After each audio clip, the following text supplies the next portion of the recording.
I stared at my phone in disbelief as the text came through during what was supposed to be my 30th birthday dinner. My parents had promised to finally celebrate together as a family after years of broken promises. The restaurant table sat empty except for me, while other families laughed and shared meals around me. The message read, "You're not our priority right now." Something else came up. My hands trembled as I typed back, "Then don't expect me to be yours." Little did they know I held the power to change everything.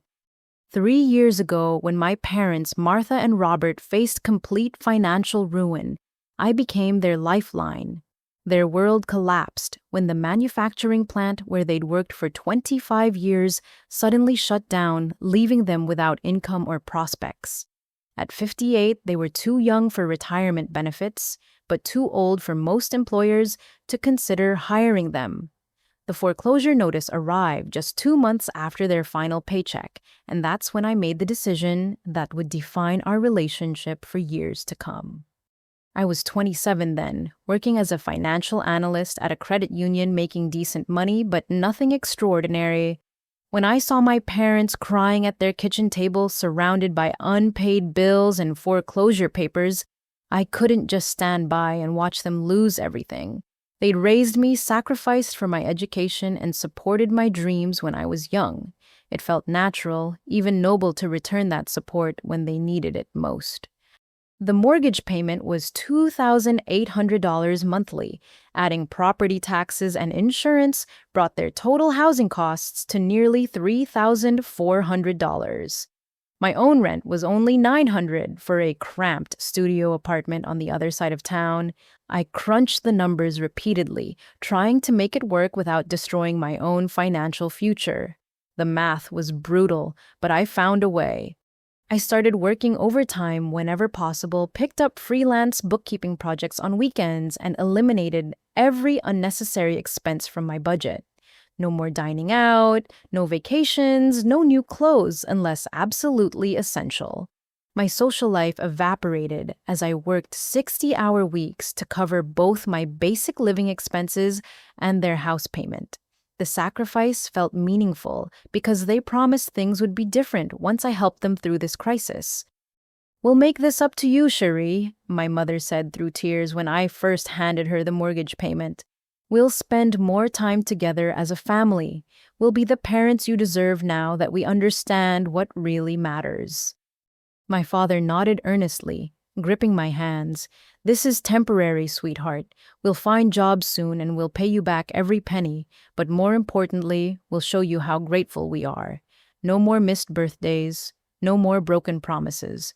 Family comes first from now on." Those words sustained me through 3 years of financial struggle. Every month when I transferred the money, I reminded myself that I was investing in our relationship, not just preventing their homelessness. When friends invited me on weekend trips I couldn't afford, I pictured future family gatherings filled with love and appreciation. When I ate another dinner of ramen noodles while my parents kept their beautiful 4-bedroom house, I told myself this sacrifice was rebuilding the emotional connection we'd lost over the years. The broken promises started small. They missed my promotion celebration because they had plans with neighbors. They skipped my housewarming party for my tiny new apartment because they were tired. Each disappointment stung, but I justified their behavior by reminding myself they were dealing with depression and adjustment difficulties after losing their careers. But tonight was supposed to be different. My 30th birthday represented a milestone, and they'd promised weeks ago to take me to Palazzo's, the upscale Italian restaurant where we used to celebrate special occasions when I was younger. They'd insisted on choosing the location, making the reservation, and planning every detail. "This will be perfect, honey," my mother had said just 3 days ago. "We want to show you how much you mean to us." I'd allowed myself to hope, even buying a new dress for the occasion despite my tight budget. I arrived at the restaurant early, nervous, but excited, imagining finally having the meaningful family moment I'd been craving. The hostess seated me at a table for 3, and I waited, checking my phone periodically, but not worried at first. My parents were often running a few minutes late. 15 minutes passed, then 30. Other diners were seated, ordered, ate, and left, while I sat alone nursing a glass of water and deflecting concerned looks from the waitstaff. After 45 minutes, I finally received their text message and my world crumbled once again. The climactic twist that shattered my remaining hope came when I opened social media while sitting at that empty table. Jake, my younger brother, had posted a video just 20 minutes earlier. The footage showed him dealing cards at his apartment while laughter echoed in the background. I recognized my parents' voices immediately, my mother's distinctive giggle and my father's booming laugh filling the audio. There they were clearly visible in the reflection of his television screen, holding drinks and appearing completely relaxed and happy. They weren't dealing with an emergency. They weren't sick or stranded or facing some unexpected crisis. They had simply chosen my brother's casual poker night over my birthday dinner, then lied about it with a coldly dismissive text message. The realization hit me like a physical blow, and I finally understood that all my sacrifices had been building toward this moment of absolute clarity about where I truly stood in their priorities. Driving across town to Jake's apartment complex, my hands shook with a mixture of rage and heartbreak that I'd never experienced before. The 20-minute drive felt endless as my mind raced through years of similar disappointments, each one now taking on new significance in light of this ultimate betrayal. I'd been making excuses for their behavior, convincing myself their depression and job stress explained their emotional unavailability. But seeing them laugh and enjoy themselves while I sat alone destroyed every rationalization I'd constructed.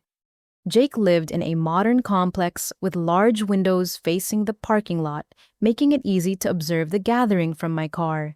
I parked under a streetlight and watched my parents through the glass, seeing them in a completely different context for the first time in years. My mother was animated, gesturing enthusiastically while telling some story that had everyone around the table laughing. My father was leaning back in his chair with complete relaxation, holding a beer and looking more content than I'd seen him in months. This wasn't the behavior of people struggling with depression or financial anxiety.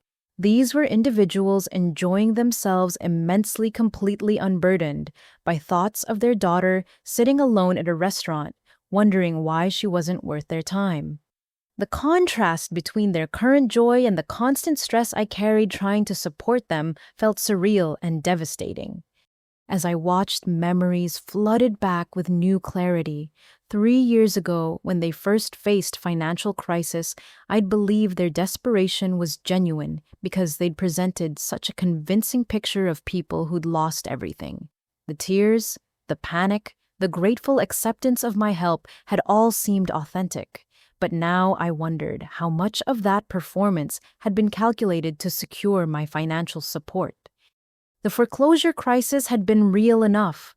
I'd seen the official notices, visited the bank with them, witnessed the genuine stress of potential homelessness.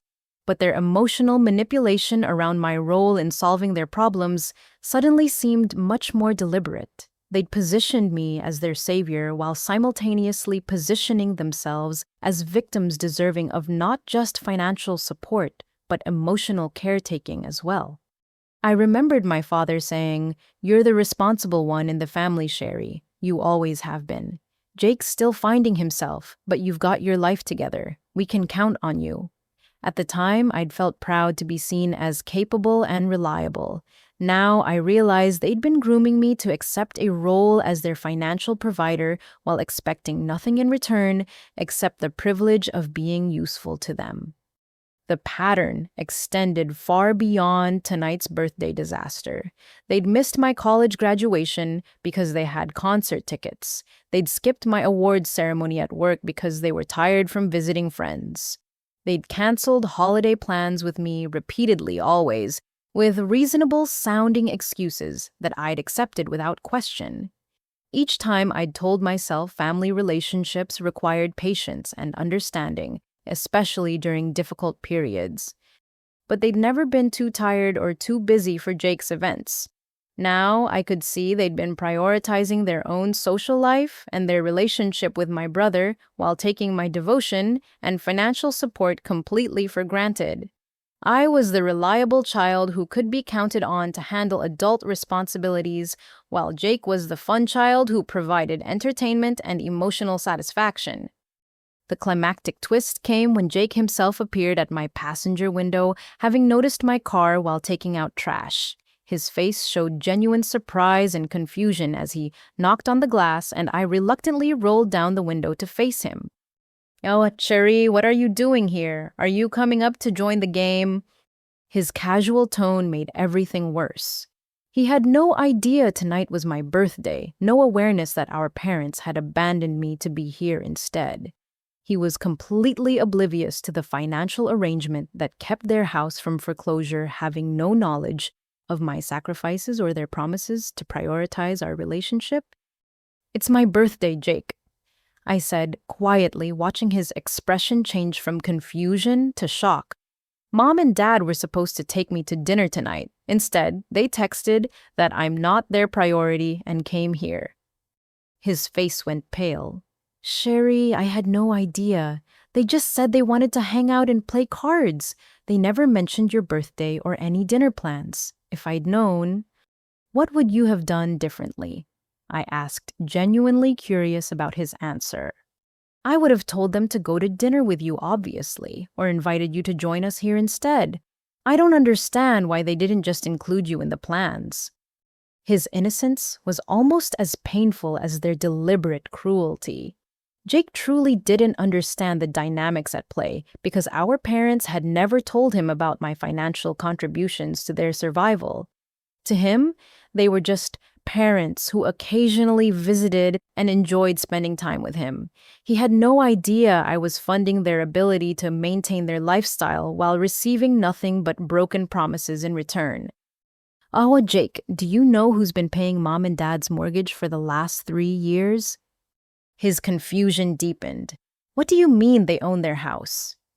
"They lost their jobs and faced foreclosure. I've been making their mortgage payments every month since then. They promised to rebuild our relationship in exchange for my help, but tonight they chose poker with you over dinner, with me on my birthday." The revelation hit him like a physical blow. He staggered slightly, gripping the car door for support as the implications sank in. Our parents had been accepting thousands of dollars from me monthly while never even mentioning this arrangement to him. They'd been living off my sacrifices while presenting themselves to him as financially stable and emotionally available parents. "Cherie, I'm so sorry. I had no idea about any of this. They never said anything about money problems or you helping them. They always seem fine when they're here, never stressed about bills or anything." His words confirmed what I'd begun to suspect. They were capable of being relaxed and happy parents when it suited them. They simply chose to reserve that energy for Jake while treating me as their personal financial institution. The difference in their behavior toward us wasn't about depression or stress. It was about how they valued our respective roles in their lives. Jake's revelation about our parents' weekly visits to his apartment felt like another knife twisting in an already fatal wound. For months, they'd been driving across town every Tuesday to play cards, share drinks, and enjoy themselves with him, while telling me they were too tired or busy for family activities. They'd been consistently choosing his company over mine while I worked extra hours to keep their house from being repossessed. "They come here every week?" I asked, needing confirmation of what I'd already understood from his expression. "Every Tuesday night for the last 6 months, maybe longer. They bring snacks, we order pizza, play cards until late. They always seem really happy and relaxed when they're here. Mom tells stories about when you two were kids. Dad shares jokes he heard somewhere. They talk about you sometimes, actually." "Oh, what do they say about me?" Jake looked uncomfortable, clearly realizing his words might cause more pain. "They say you're doing really well for yourself, that you've got everything figured out. Dad always says you're the success story of the family, making good money and being so responsible. They seem proud of you." The twisted irony was devastating. They were proud of my success while actively exploiting it for their benefit. They bragged about my financial stability to Jake, while that stability was entirely due to my sacrificing everything to support them.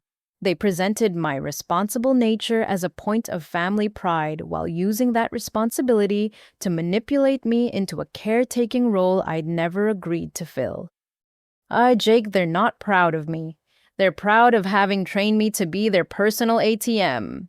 Every month, I transfer $2,800 for their mortgage, plus extra for property taxes and insurance.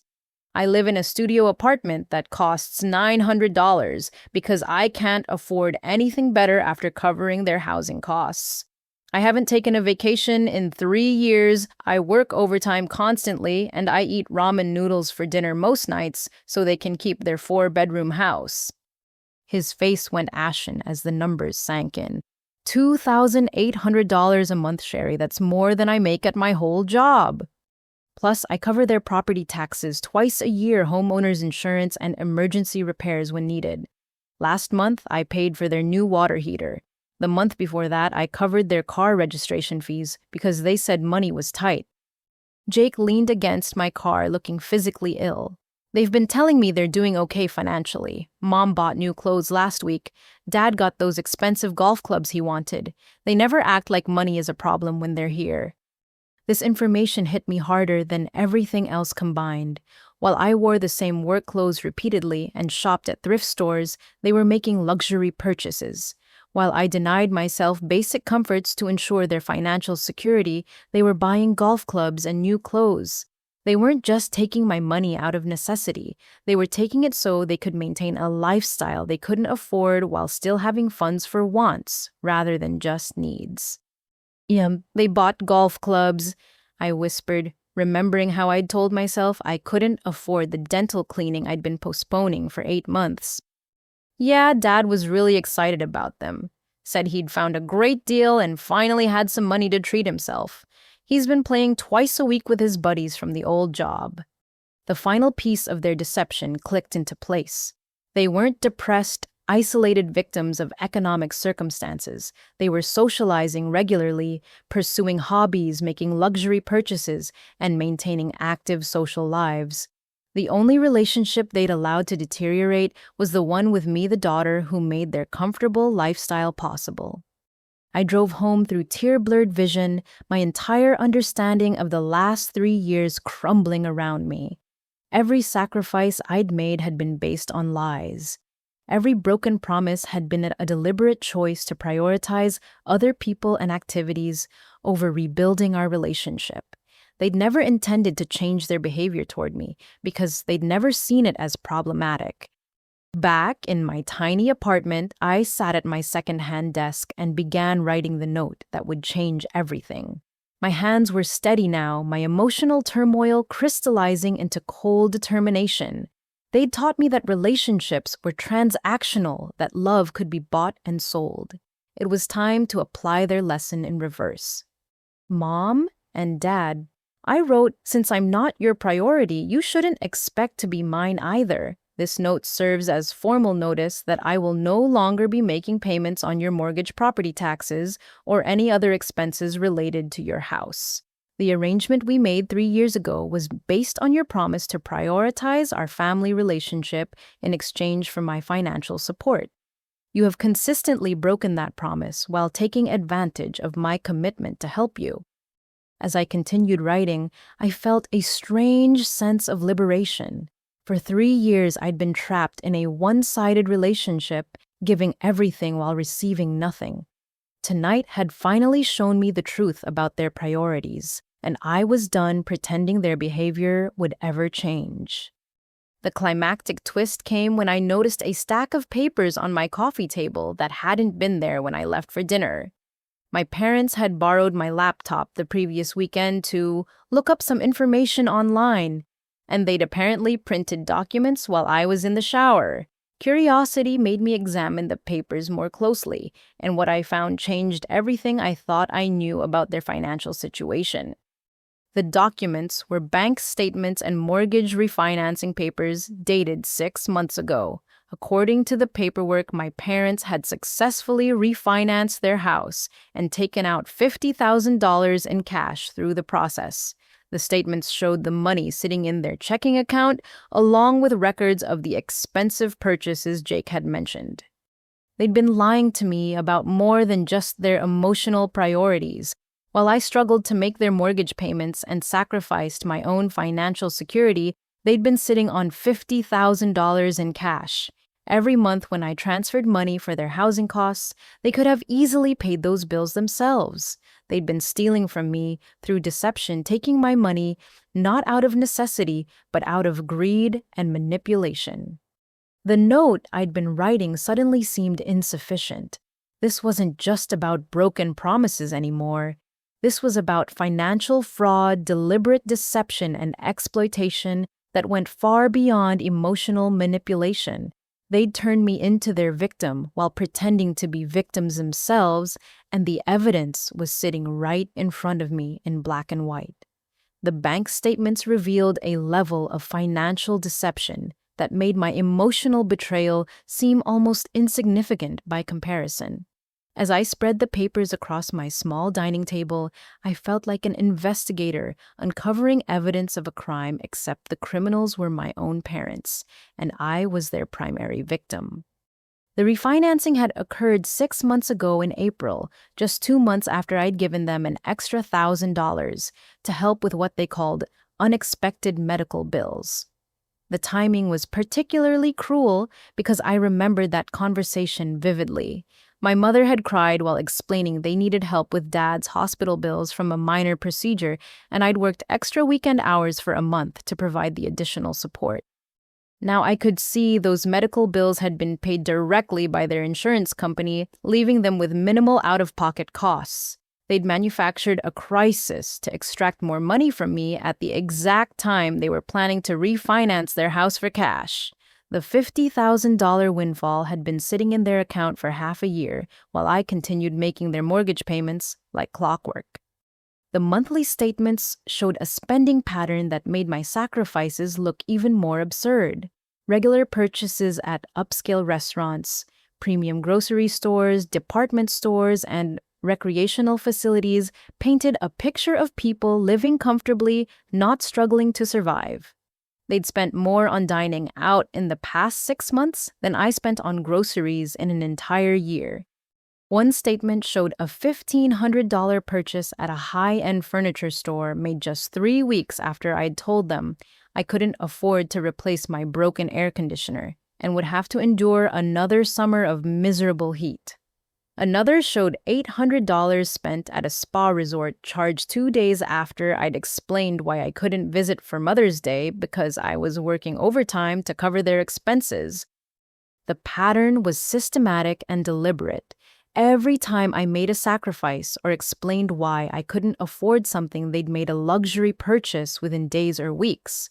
It was as if my financial suffering was directly funding their financial pleasure, creating a grotesque inverse relationship between my hardship and their comfort. I called my friend Diana, who worked as a loan officer at a local bank, needing professional perspective on what I was seeing.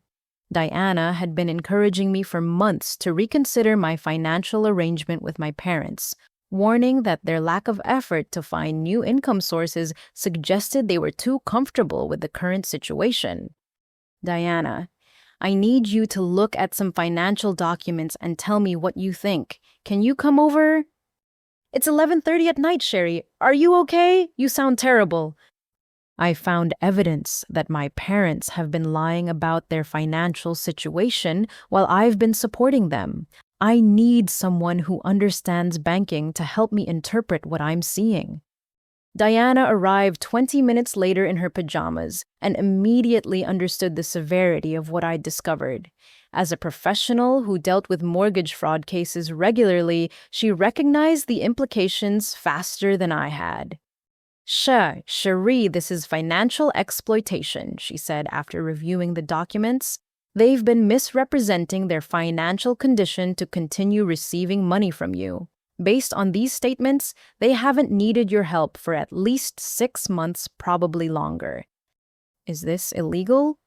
It depends on exactly what they told you and whether they made any false statements in writing, but it's definitely unethical and potentially fraudulent.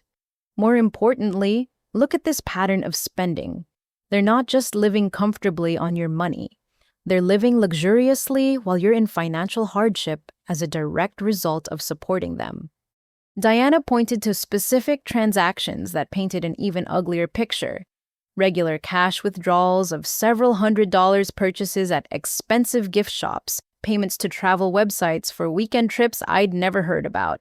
They'd been maintaining not just a comfortable lifestyle, but an actively social and recreational one funded entirely by my sacrifices.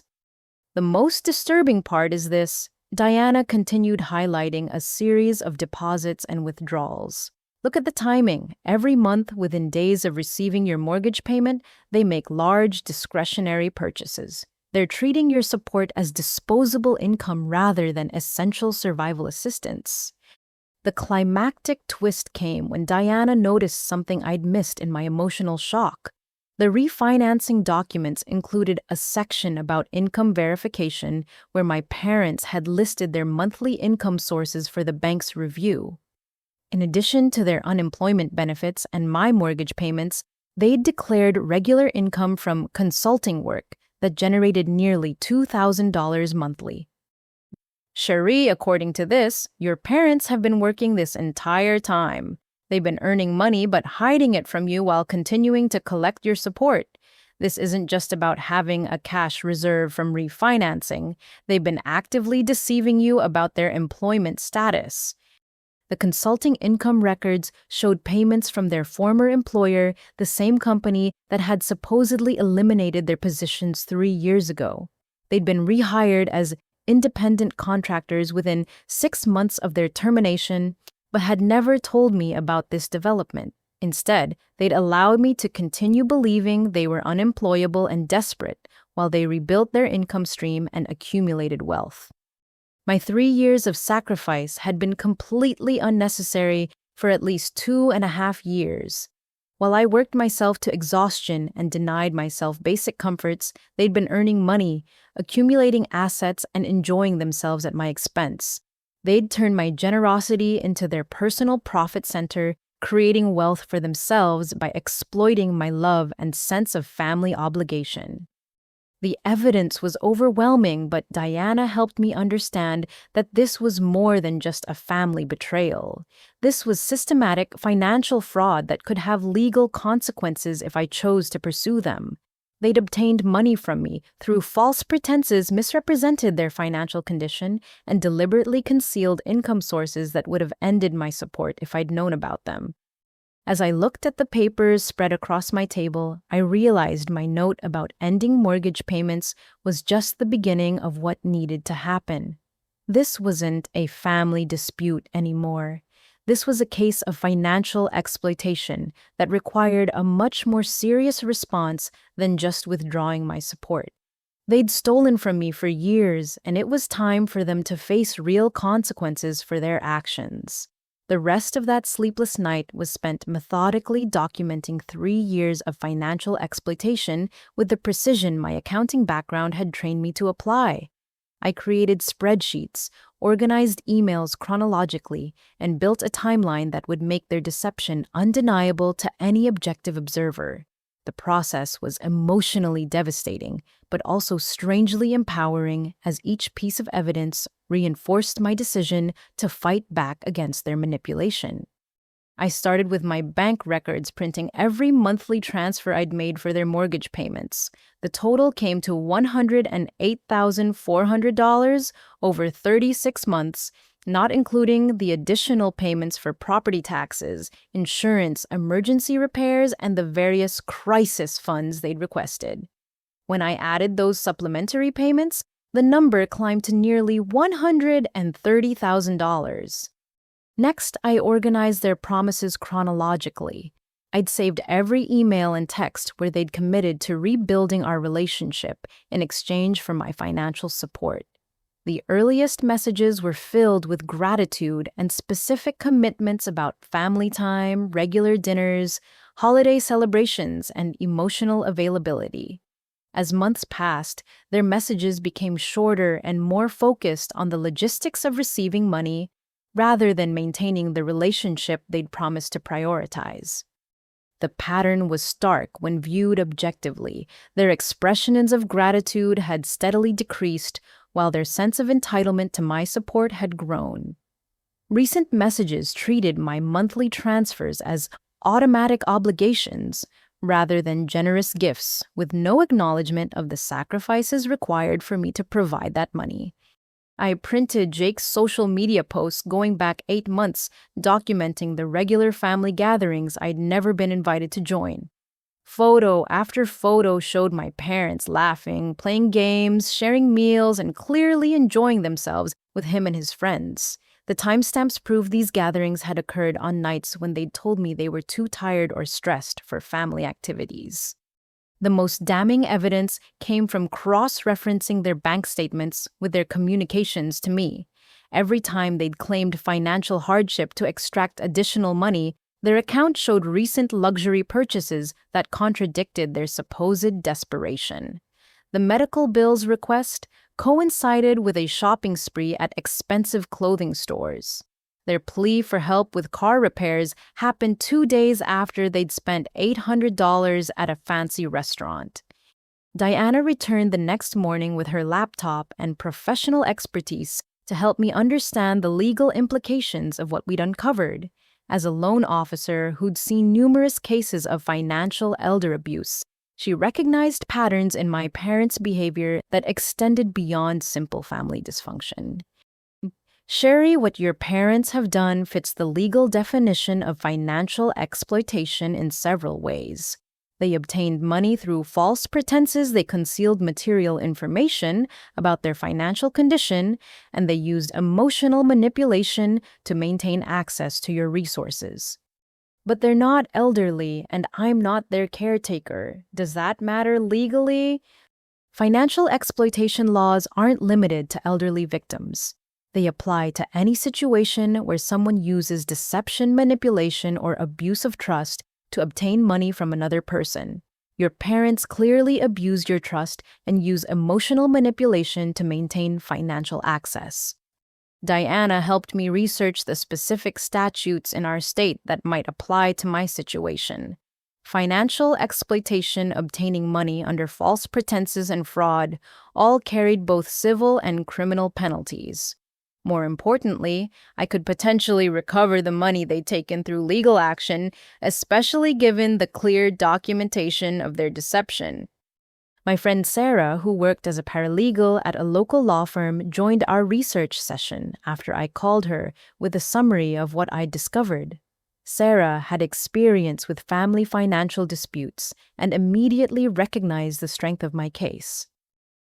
Cherie, you need to understand that what they've done is serious enough to warrant criminal charges if you choose to pursue them. But more practically, you have grounds for a civil lawsuit that could recover your money with interest and damages. The three of us spent the afternoon researching similar cases and building a comprehensive file of evidence. Sarah helped me organize everything according to legal standards, creating a timeline that would be admissible in court if necessary. The documentation painted an undeniable picture of systematic deception and financial exploitation spanning multiple years. The key is showing that their deception was intentional and ongoing, Sarah explained. The fact that they hid their consulting income while continuing to request your support proves this wasn't just poor communication or misunderstanding. This was deliberate fraud. As evening approached, I felt more prepared to face whatever confrontation awaited me. The evidence was overwhelming. My legal position was strong, and I had professional support from people who understood both the financial and legal aspects of what my parents had done to me. The climactic twist came when Sarah made a discovery that changed everything about how I understood my parents' motivations. While researching public records for additional evidence, she found documentation showing my parents had applied for senior citizen benefits and subsidized housing assistance, claiming financial hardship and listing their only income as unemployment benefits. Cherie, your parents have been committing welfare fraud. They've been receiving government assistance by claiming poverty while they actually have significant income and assets. Your mortgage payments helped them qualify for benefits they weren't entitled to receive. This revelation added an entirely new dimension to their crimes. They hadn't just stolen from me personally, they'd used my money to help them steal from taxpayers through fraudulent benefit claims. Their deception had ripple effects that extended far beyond our family, making them criminals in the most literal sense. The discovery explained why they'd been so careful to hide their consulting income and cash reserves. They weren't just protecting their scheme to exploit me. They were protecting multiple streams of fraudulent income that could result in serious criminal charges if discovered. My financial support had been enabling their systematic theft from both me and the government.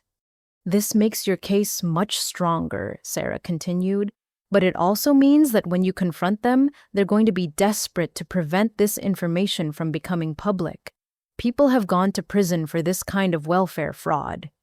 As I prepared for what would inevitably be an explosive confrontation, I realized my parents had built their comfortable lifestyle on a foundation of lies and theft that extended far beyond their treatment of me.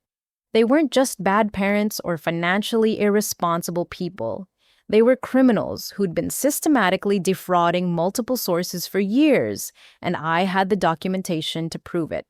Dawn brought no relief from the emotional turmoil, but it did bring an avalanche of increasingly frantic communications from my parents that provided perfect real-time documentation of their panic.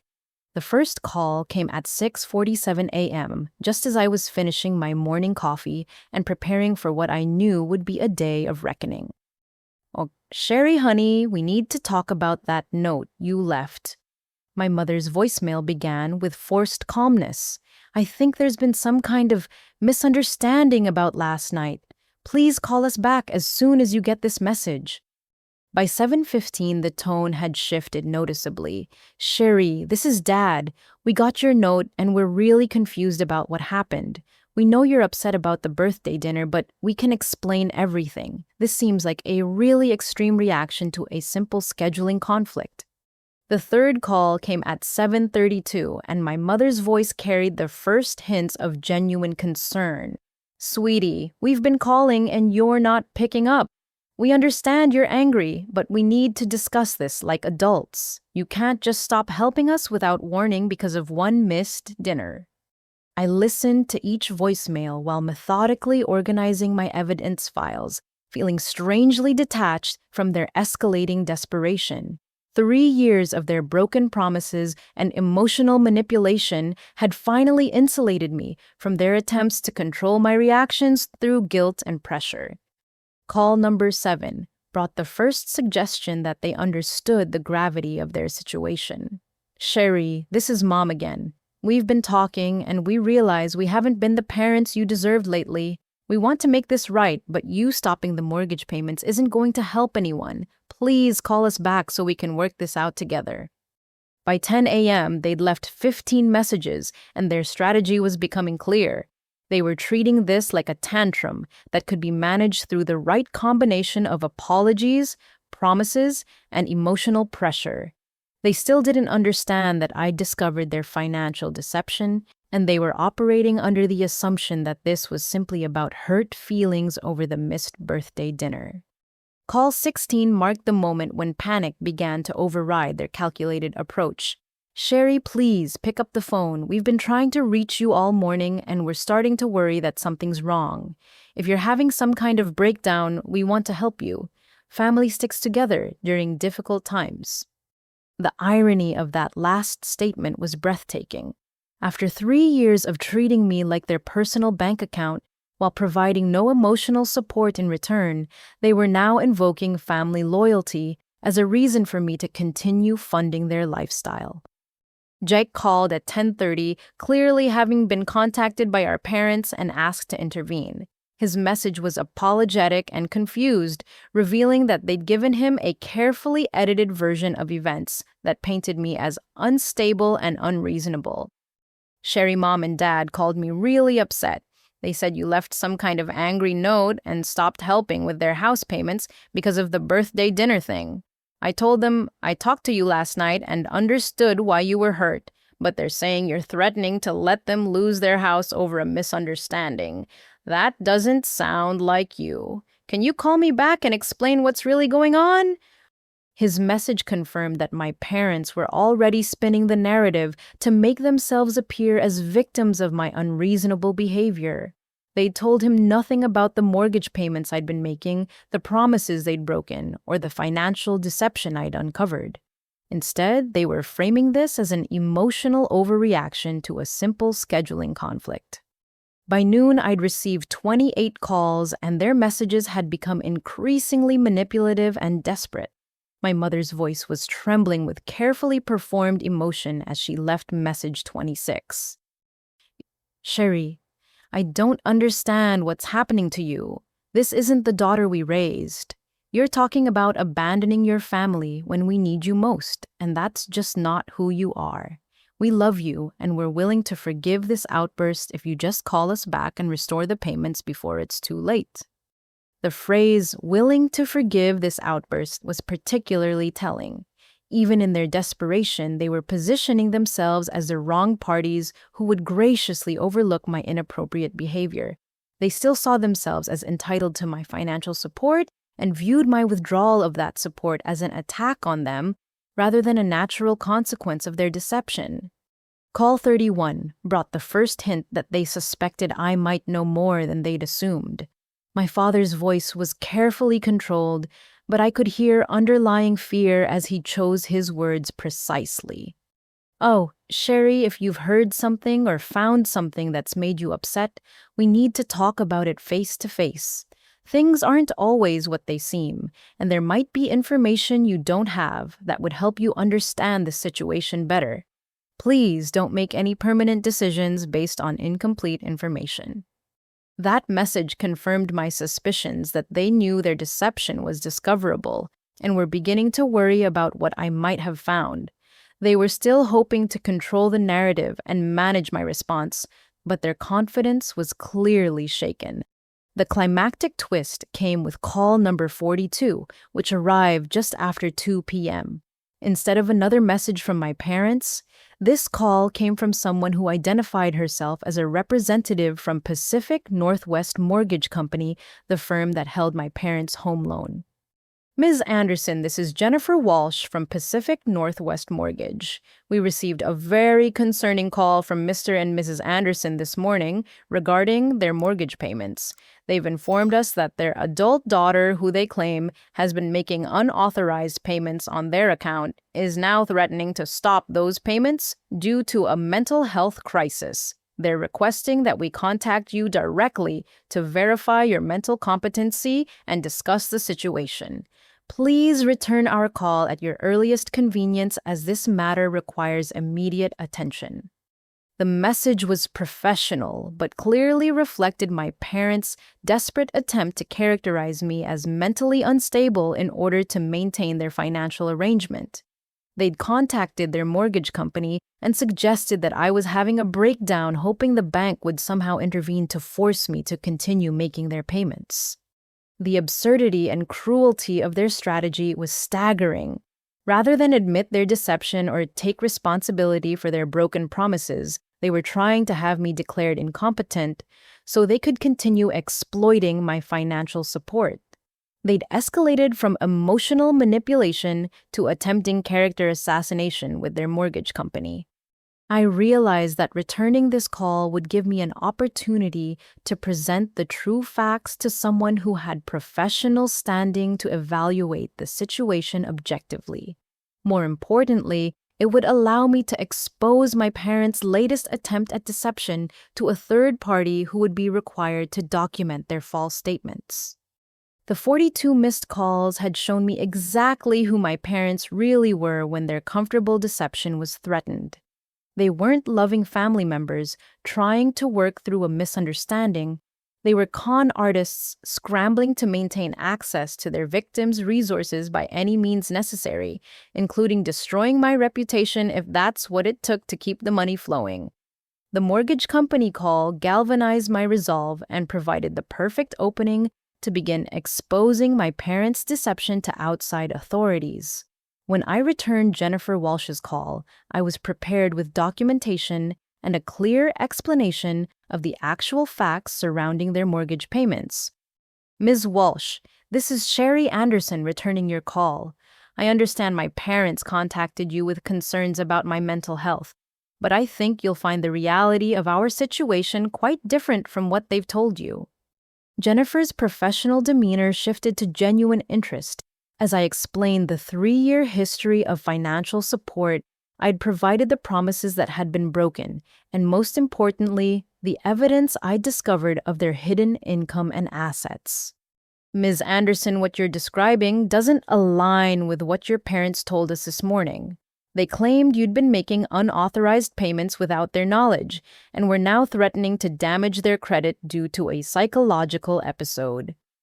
Ms. Walsh, I have extensive documentation proving my parents requested my help, made specific promises in exchange for that help, and have been deceiving me about their financial condition while accepting my support. Would you like me to provide copies of that documentation?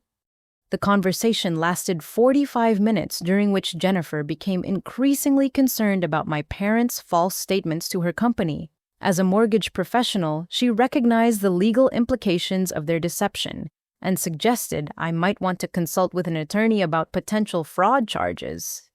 Ms. Anderson, based on what you've told me and the documentation you've described, it sounds like your parents have been misrepresenting the source and nature of their mortgage payments to multiple parties.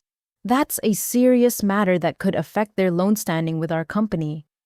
Within hours of that conversation, my phone exploded with a new wave of calls, but this time the callers were extended family members who'd clearly been fed a carefully crafted narrative about my supposed breakdown and unreasonable demands.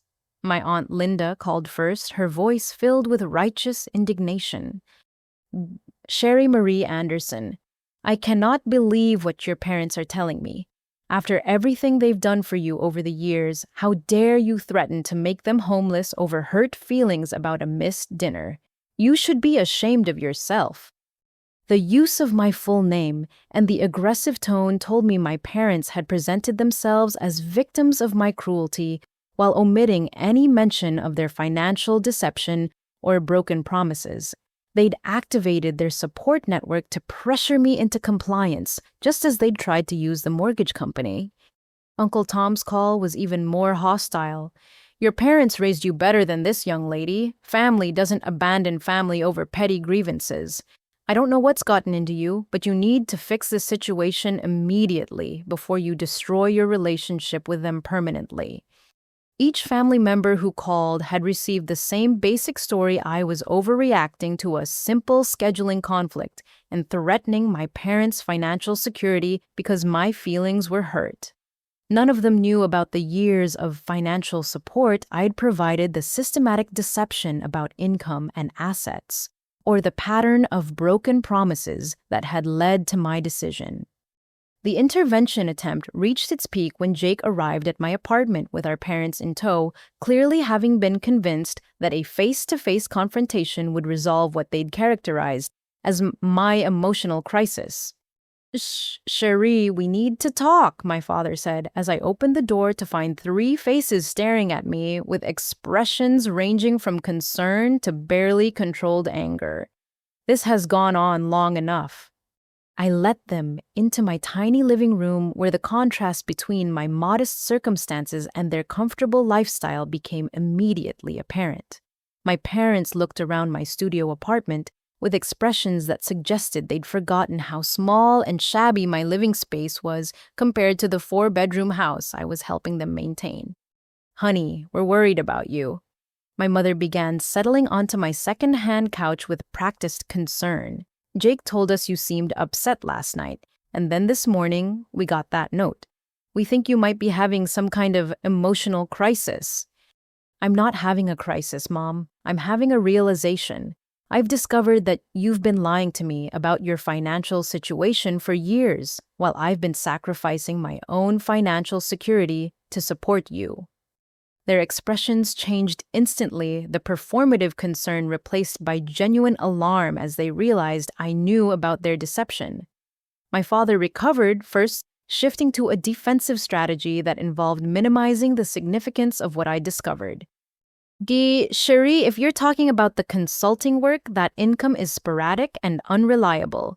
We couldn't count on it to cover our mortgage payments, which is why we needed your help. Dad, I've seen your bank statements. The consulting payments have been regular and substantial for over 2 years. You've been earning enough to cover your own expenses while taking my money for luxury purchases.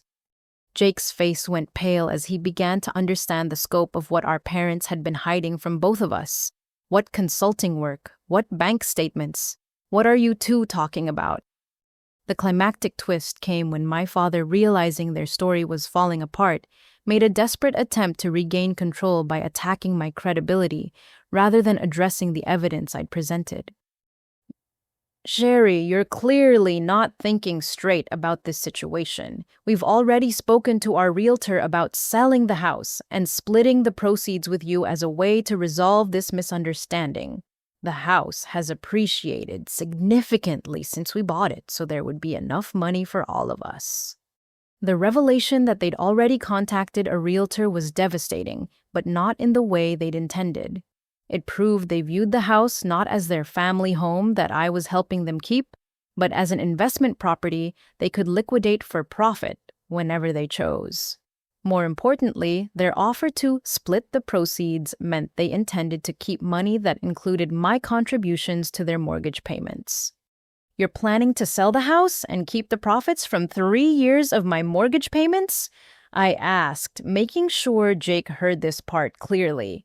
The house is in our names, Cherie. Any appreciation in value belongs to us legally. We're offering to share some of that appreciation with you as a gesture of goodwill. Their casual admission that they'd been planning to profit from my financial sacrifices while giving me only a portion of returns that my money had helped generate was the final proof I needed of their true character. They weren't family members who'd made mistakes. They were con artists who'd built their wealth on my exploitation and were now trying to cash out their ill-gotten gains. Jake stood up abruptly, his face flushed with anger as he finally understood what our parents had been doing to me, while presenting him with a completely false narrative about their financial situation and family relationships. You've been lying to me too, he said, his voice shaking. All this time you've been taking money from Sherry while telling me you were doing fine financially.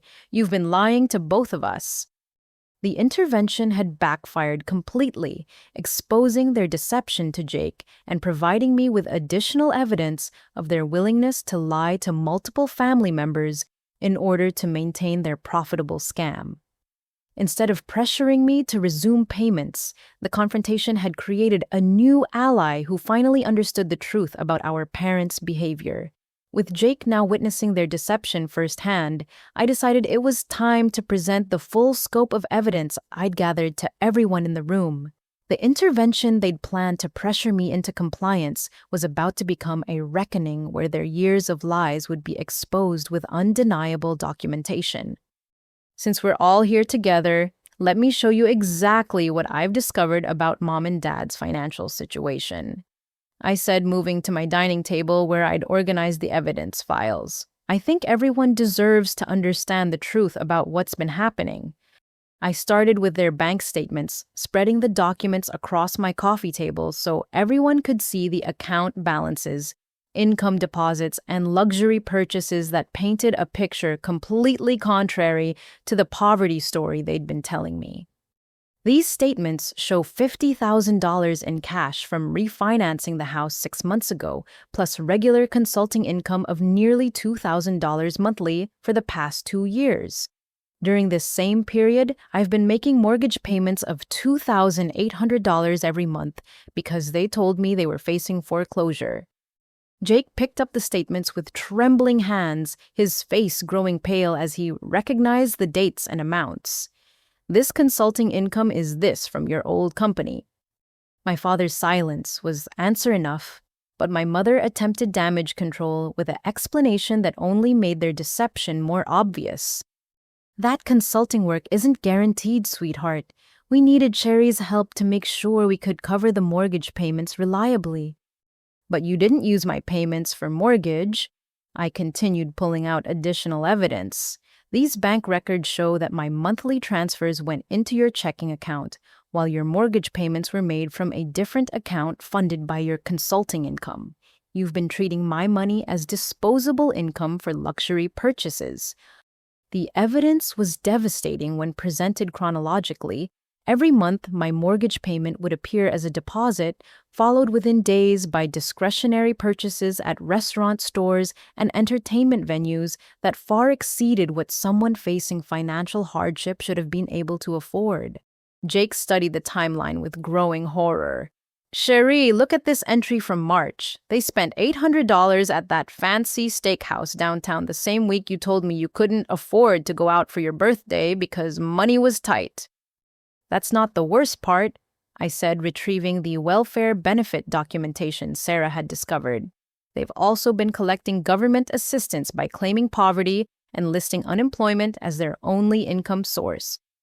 The room fell completely silent as the implications sank in. My parents weren't just lying to family members about their financial condition. They were committing welfare fraud by hiding their actual income and assets from government agencies, while collecting benefits meant for people in genuine need. This is criminal, Jake said quietly, staring at his parents as if seeing them for the first time. You've been stealing from Sherry and stealing from the government while making me think you were struggling financially.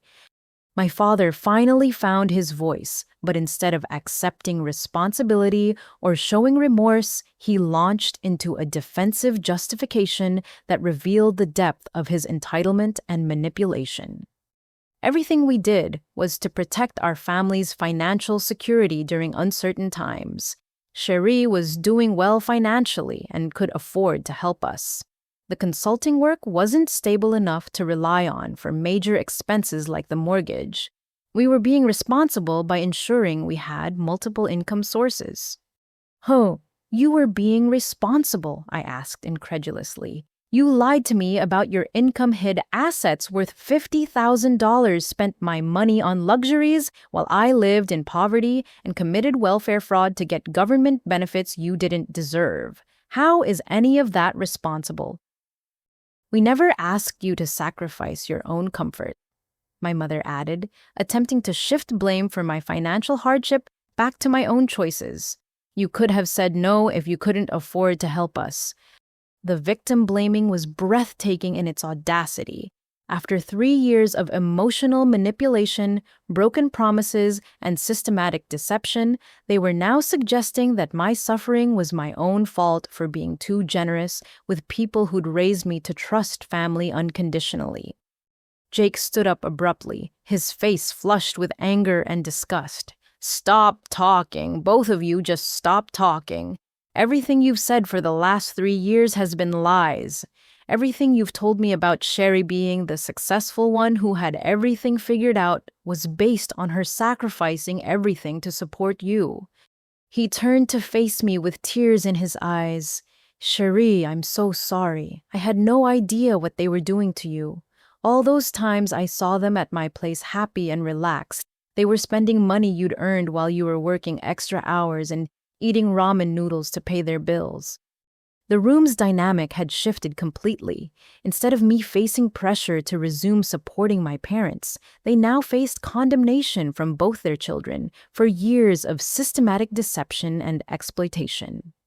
The climactic twist came when I pulled out the final piece of evidence that I'd been saving for maximum impact. During my research, I discovered that their former employer hadn't just rehired them as consultants. They'd rehired them at higher hourly rates than their original salaries, meaning they were actually earning more money now than before their supposed financial crisis. There's one more thing you all need to see. I said, retrieving the employment contracts Sarah had helped me obtain through public records requests. Mom and Dad aren't just earning consulting income. They're earning more money now than they made before the plant closed. The contracts showed hourly consulting rates that, when calculated annually, exceeded their previous combined salaries by more than $15,000. They'd use their terminations as an opportunity to negotiate more favorable working arrangements while maintaining the fiction of financial desperation to continue exploiting my support. "You're making more money now than ever before," Jake said, staring at the contracts in disbelief. "You've been richer for the last 2 years than you were before you got fired, while letting Sherry sacrifice her financial security because she thought you were desperate." My parents' expressions showed they realized their web of lies had been completely exposed, and there was no possible justification for their behavior that would restore their credibility with either of their children. The evidence presentation had accomplished exactly what I'd hoped. Instead of facing family pressure to resume my financial support, I now had witnesses to their systematic deception and manipulation who could corroborate my decision to withdraw from their exploitative arrangement. More importantly, Jake finally understood that our parents' affection and attention toward him had been funded by my suffering, making him an unknowing participant in their scheme to exploit my generosity while maintaining the fiction of being loving parents to at least one of their children. The next morning brought an unexpected visitor that transformed my personal family crisis into an official legal matter. At 8:30 a.m., my doorbell rang, and I opened the door to find a woman in a business suit holding official identification and a clipboard full of documents. "Ms. Anderson, I'm Patricia Hayes from the State Department of Human Services Financial Crimes Investigation Unit. I understand you filed a complaint regarding financial exploitation by family members." I stared at her in confusion for a moment before realizing that someone else had initiated an official investigation. "I haven't filed any complaints yet, but I do have evidence of financial exploitation that I've been considering reporting." Actually, Ms. Anderson, we've received 2 separate complaints that mention your situation. One came from Pacific Northwest Mortgage Company regarding suspected fraudulent statements made by your parents about their income and assets. The other came from our Benefits Fraud Division after they received an anonymous tip about unreported income and hidden assets. The revelation that multiple agencies were already investigating my parents' activities was both shocking and validating. Their web of deception had grown so complex that their lies to different organizations were contradicting each other, creating red flags that had triggered official scrutiny. Patricia explained that mortgage companies were required to report suspected fraud when customers made false statements about their financial condition, especially when those statements contradicted information from other sources. My call to Jennifer Walsh had prompted Pacific Northwest to review my parents' loan file, where they discovered discrepancies between their claimed income and their actual financial activity. "Your parents told our benefits division they were unemployed and facing foreclosure while simultaneously telling their mortgage company that they had stable consulting income and family financial support. These contradictory statements suggested deliberate deception rather than innocent misunderstanding." I invited Patricia inside and showed her the evidence I'd gathered, watching her professional demeanor shift to genuine concern as she reviewed the scope of my parents' deception. As someone who investigated financial crimes regularly, she immediately recognized patterns that indicated systematic rather than opportunistic fraud. "Ms. Anderson, what your parents have done falls into several categories of financial crime. The welfare fraud is obvious, but the mortgage fraud and exploitation of family members could also carry serious legal consequences." Patricia spent 2 hours reviewing my documentation and taking detailed notes about the timeline of events, the promises my parents had made, and the pattern of deception that had sustained their multiple revenue streams.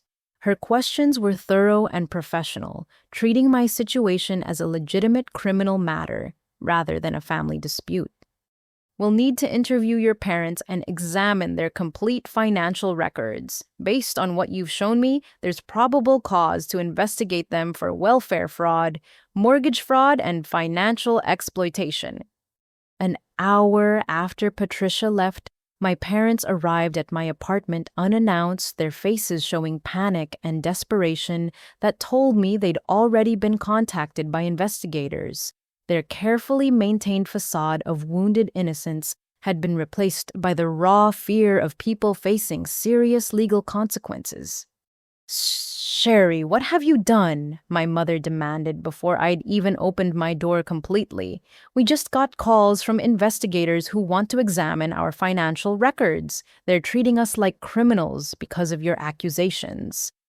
"I didn't make any accusations, Mom. Other people reported your inconsistent statements to different agencies, and now they're investigating whether you've been committing fraud."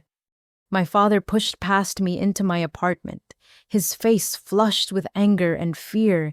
"You gave them our private financial information without our permission. That's invasion of privacy, and we're going to sue you for violating our rights." The irony of their concern about financial privacy was breathtaking, considering they'd been systematically lying about their finances to multiple organizations for years. They were more upset about being caught than about the crimes they'd committed. "Dad, investigators don't need my permission to examine your financial records once they have probable cause to suspect fraud. Your own contradictory statements to different agencies gave them that probable cause." Jake arrived shortly after our parents having been contacted by them in their panic. His expression showed none of the sympathy they'd been counting on, and it was clear that yesterday's evidence presentation had permanently altered his perspective on their character. "Mom, Dad, I talked to my friend Marcus, who works for the state attorney's office. He says financial fraud cases like yours can result in prison time and mandatory restitution. You need to get a lawyer instead of trying to blame Sherry for the consequences of your own actions." The mention of potential prison time seemed to finally penetrate their denial about the seriousness of their situation. My mother began crying, but these tears seemed genuine rather than performative, showing real fear about what they'd brought on themselves through years of deception. "We never meant for it to go this far," she said through her tears. "We just needed help during a difficult time, and then it became complicated when we started earning money again, but weren't sure how to tell everyone." "You weren't sure how to tell everyone you were making more money than ever while accepting charity from multiple sources?" Jake asked incredulously. "You knew exactly what you were doing, and now you're facing the consequences." The climactic twist came when my father revealed information that made their legal situation even more precarious than I'd realized. In his panic, he admitted that their deception extended beyond welfare fraud and family exploitation to include tax evasion that could trigger federal as well as state charges. "The consulting income was paid in cash to avoid payroll taxes," he said desperately. "We didn't report all of it because we thought we needed to show lower income to qualify for assistance programs. If the investigators find out about the unreported income, we could face IRS charges too."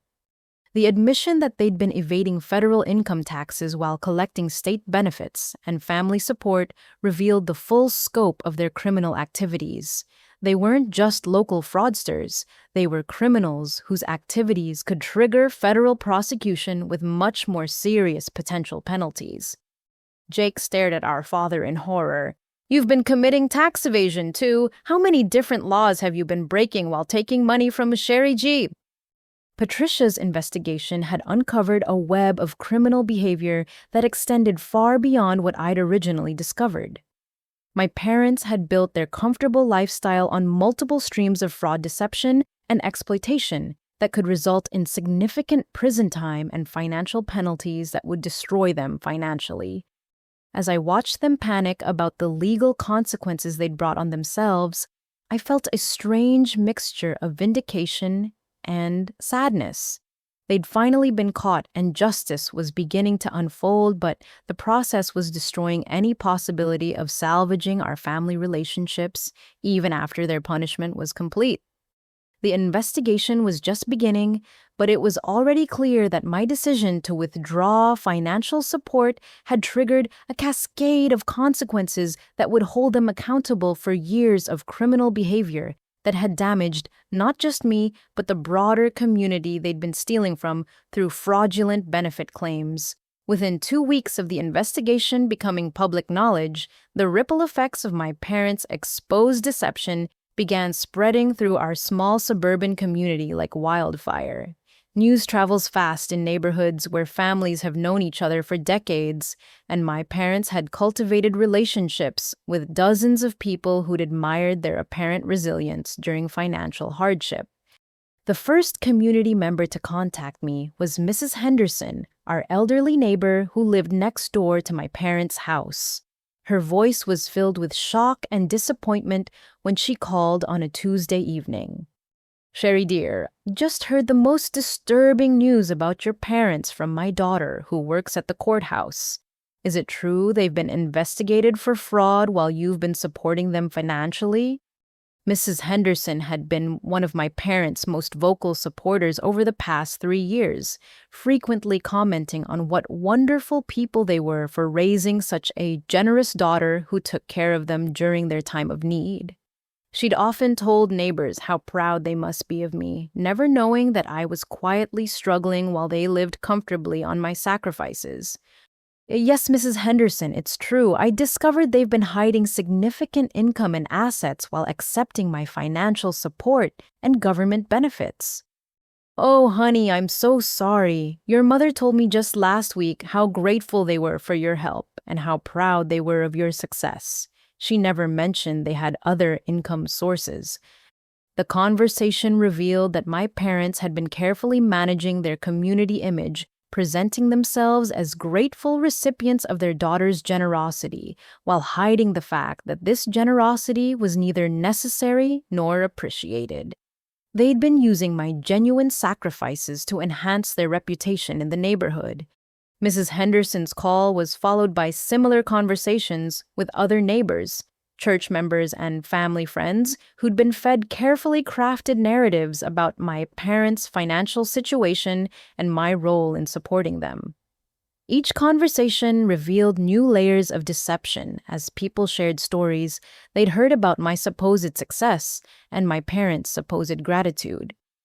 The pastor from their church, Reverend Williams, called on Wednesday with news that was both shocking and deeply disturbing. "Cherie, I need to discuss a very serious matter with you regarding your parents' involvement with our congregation's charitable activities." St. Matthew's Lutheran Church had apparently been providing my parents with regular assistance through their hardship fund, including grocery vouchers, utility payment assistance, and even cash gifts during particularly difficult months.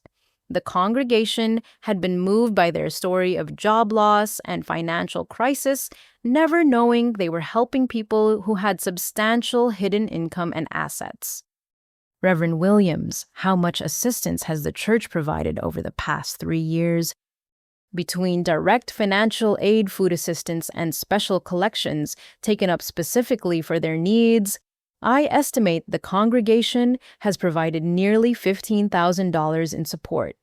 Your parents were featured in our newsletter several times as examples of faithful members overcoming adversity with community support.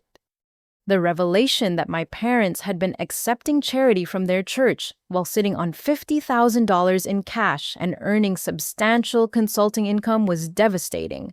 They hadn't just exploited me and defrauded government agencies. They'd been stealing from their own faith community, taking money from elderly parishioners, living on fixed incomes who'd sacrificed to help people they believed were truly desperate. "Reverend Williams, I had no idea the church was providing assistance. My parents never mentioned receiving help from the congregation. They were very humble about accepting help, which made the congregation even more eager to support them. Your mother often mentioned how hard you were working to help them, and many members commented on what a blessing it was to see family members caring for each other during difficult times.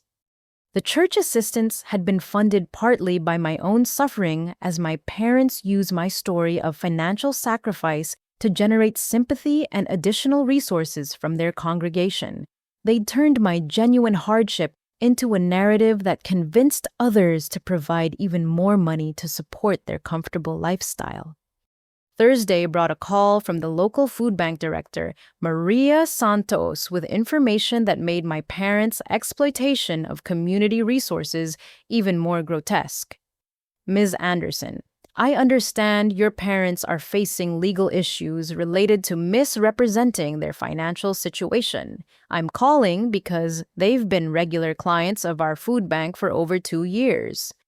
My parents had been receiving free groceries intended for families genuinely struggling to afford food while spending my mortgage payments on expensive restaurant meals and luxury purchases.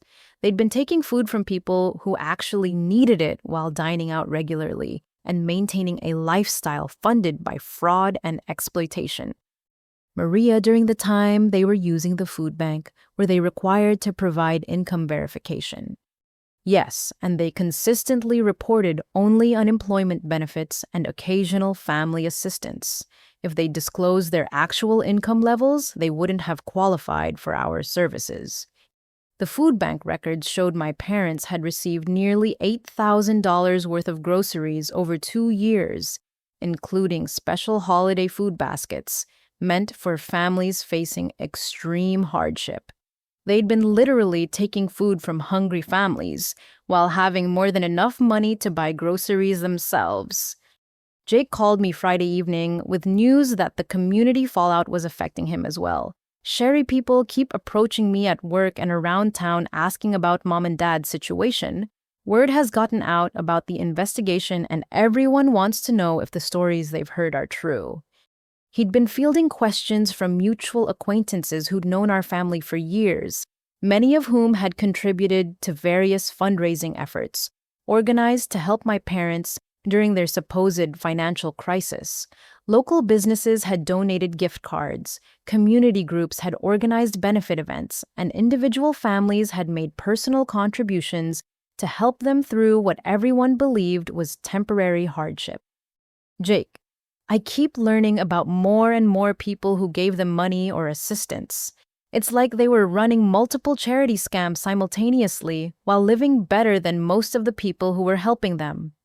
The scope of their community exploitation was staggering when viewed comprehensively. They'd been receiving assistance from their church, the food bank, individual neighbors, local businesses, community organizations, and government agencies while maintaining a lifestyle funded by my sacrifices and their hidden income streams. The climactic twist came when I received a call from Detective Frank Morrison of the County Sheriff's Department, who'd been assigned to coordinate the expanding investigation into my parents' activities. His news revealed that their exploitation had grown far beyond what anyone had initially suspected. Ms. Anderson, we've discovered your parents have been receiving duplicate assistance from multiple sources by providing different stories about their financial situation to different organizations. This appears to be a systematic scheme rather than isolated incidents of benefit fraud. Detective Morrison explained that my parents had been telling each organization a slightly different version of their financial crisis, carefully crafting their stories to maximize sympathy and assistance while ensuring none of their support sources knew about the others. They'd become skilled con artists manipulating multiple communities simultaneously. The scope of this case has grown significantly beyond the original welfare fraud complaints.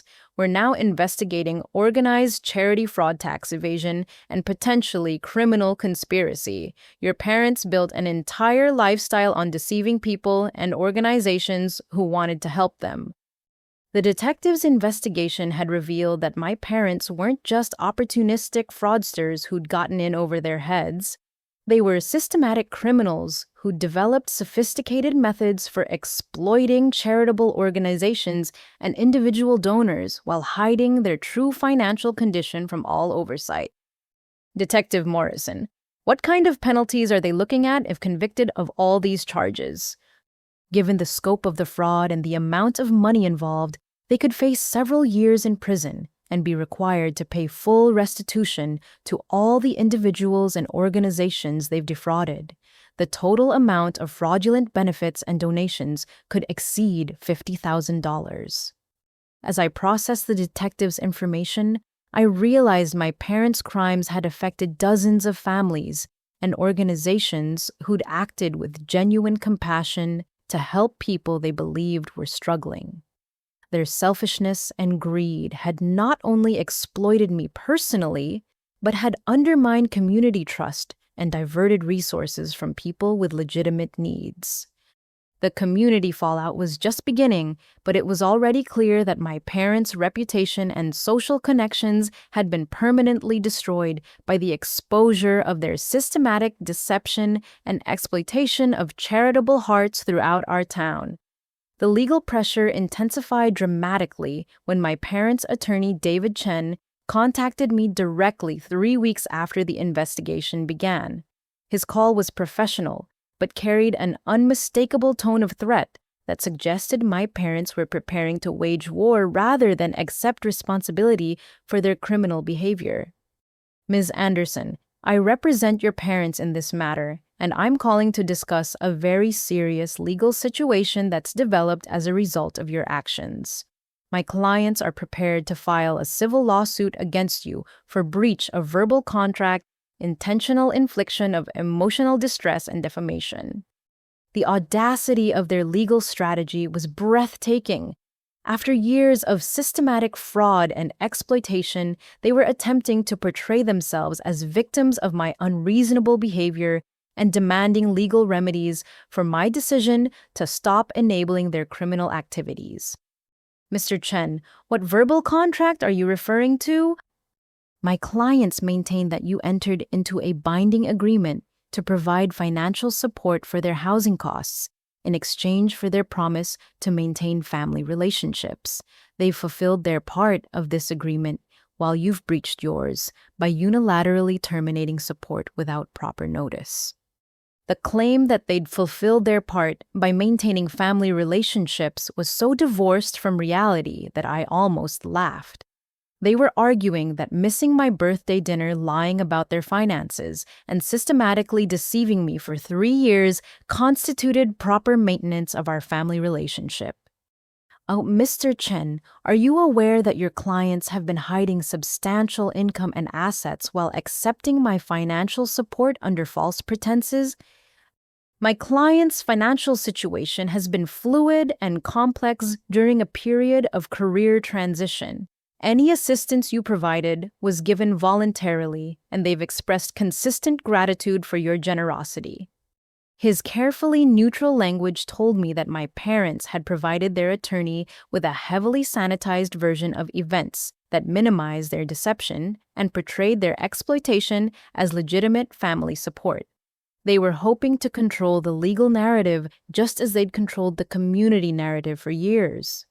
The threatened lawsuit escalated quickly when Chen sent a formal demand letter requiring me to resume mortgage payments within 10 days or face litigation for damages, including attorney fees, emotional distress compensation, and penalties for breach of contract. Your failure to provide proper notice before terminating financial support has caused my clients severe emotional trauma and financial hardship. They relied on your continued support in making major life decisions and now face potential credit damage due to your precipitous actions.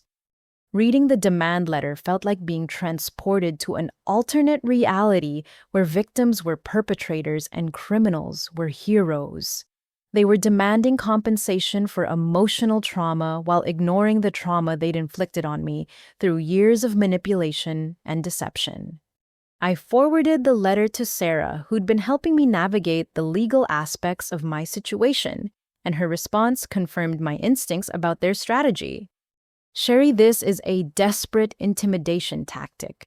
They're hoping to pressure you into resuming payments to avoid the cost and stress of litigation. No legitimate attorney would file this lawsuit knowing the facts about your parents' fraudulent behavior. Sarah's confidence was reassuring, but the stress of facing potential legal action while dealing with the ongoing criminal investigation was overwhelming. My parents were attempting to punish me for exposing their crimes using the legal system as a weapon to force my continued compliance with their exploitative arrangement. The situation reached a breaking point when Chen called again 2 days later with an escalation that revealed the desperation behind their legal threats. Ms. Anderson, my clients have authorized me to file an emergency motion for elder abuse protective orders against you. They maintain that your sudden withdrawal of financial support constitutes elder abuse and endangers their health and safety. The claim that I was abusing my 58-year-old parents by refusing to continue funding their criminal lifestyle was so absurd that it highlighted the weakness of their legal position. They were grasping at any legal theory that might force me to resume payments regardless of how frivolous or baseless their claims might be. Mr. Chen, your clients are younger than the minimum age for elder abuse protections. In this state, they have substantial income and assets they've been hiding, and they've been defrauding multiple organizations while accepting my support. My clients dispute those characterizations and maintain that your actions constitute family financial abuse regardless of their chronological age. The call revealed that their attorney was either unaware of the evidence against them or was deliberately ignoring facts that contradicted their preferred narrative. Either way, their legal strategy seemed designed more to harass me than to achieve any legitimate legal objective. The climactic twist came when Sarah called me with news that completely changed the dynamic of their threatened litigation. Sherry, I have some very interesting information about your parents' attorney. I did some research on David Chen, and it turns out he specializes in personal injury cases and has no experience with family law or financial crimes. More importantly, I think he's been misled about the facts of your case. Sarah had discovered that Chen's law firm had a reputation for taking questionable cases and using aggressive tactics to pressure quick settlements from defendants who couldn't afford prolonged litigation. They weren't interested in the merits of my parents' claims. They were hoping to intimidate me into paying money to avoid legal costs. I called Chen's office and spoke with his paralegal about the case. Based on our conversation, it's clear they have no idea about the criminal investigation or the evidence of fraud. Your parents have been lying to their own attorney. The revelation that my parents had hidden their criminal behavior from their own legal representation explained the weakness of their legal strategy. Chen had been preparing to file frivolous lawsuits based on false information provided by clients who were lying to him about material facts. Oh, Sarah, what happens when Chen discovers his clients have been lying to him about the criminal investigation and fraud evidence? Professional ethics rules require attorneys to withdraw from representation when they discover their clients have been deceiving them about material facts. Chen's going to be furious when he realizes your parents have exposed him to potential sanctions for filing baseless claims. Within hours of Sarah's conversation with Chen's office, I received a call from the attorney himself, but his tone had shifted dramatically from threatening to confused and concerned. Ms. Anderson, I need to ask you some direct questions about your parents' legal situation. Are they currently under criminal investigation for financial fraud? Yes, Mr. Chen. They're being investigated by multiple agencies for welfare fraud, tax evasion, and charity fraud. I assumed you knew about these investigations since they've been ongoing for several weeks. The silence on the other end of the call lasted for nearly 30 seconds before Chen responded with barely controlled anger. My clients failed to disclose any criminal investigations when they retained my services. This changes the entire nature of our representation, and I need to review their case file immediately. The threatened lawsuit evaporated as quickly as it had materialized. leaving my parents without legal representation and facing the reality that their lies had consequences, even with the attorneys they'd hired to protect them from those consequences. The collapse of my parents' legal strategy marked the beginning of a dramatic shift in the power dynamics of our situation. Without attorney representation and facing mounting evidence of systematic fraud, they were forced to confront the reality that their years of deception had finally caught up with them in ways they couldn't manipulate or control. Detective Morrison called me on a Wednesday morning with an update that indicated the investigation was moving toward formal charges. Ms. Anderson, we've completed our review of your parents' financial records, and the evidence is overwhelming. We're recommending that the district attorney file formal charges for welfare fraud, charity fraud, tax evasion, and financial exploitation. The detective explained that my parents' case had become a priority because of the scope of their deception and the number of victims they'd exploited. Community organizations, government agencies, and individual donors had all been systematically defrauded, making this more than just a family dispute. The total amount of fraudulent benefits and donations exceeds $75,000 when we include unreported consulting income that should have been taxed. Your parents built their entire lifestyle on criminal behavior. Meanwhile, Sarah had connected me with a support group for adult children who'd experienced financial exploitation by family members. The first meeting I attended was both heartbreaking and empowering as I heard stories from other people who'd been manipulated by parents, siblings, and spouses who'd used family loyalty as a weapon for financial gain. Jennifer, a woman in her 40s, shared a story remarkably similar to mine. My mother convinced me to co-sign loans for her house and car, promising she'd make all the payments. Then she stopped paying anything and disappeared, leaving me responsible for $40,000 in debt she'd accumulated. Marcus, a man in his 30s, had been manipulated by his brother into funding a business that didn't exist. He showed me fake contracts and business plans, convinced me to invest my entire retirement savings. When I finally investigated, I discovered he'd been using my money to fund his gambling addiction. Each story reinforced that financial exploitation by family members was more common than I'd realized, and that the emotional manipulation tactics my parents had used were standard tools employed by family members who chose greed over genuine relationships. The support group's facilitator, Dr. Rebecca Martinez, was a psychologist who specialized in family financial abuse. She helped me understand that my parents' behavior followed predictable patterns that had nothing to do with their financial circumstances or my adequacy as a daughter. Financial exploiters within families typically target the most responsible, empathetic family members because those individuals are most likely to sacrifice their own interests for family welfare. Your parents didn't choose you randomly. They chose you because they recognized you'd be willing to help and unlikely to set firm boundaries. Dr. Martinez's insights helped me realize that my years of sacrifice hadn't been noble acts of family loyalty.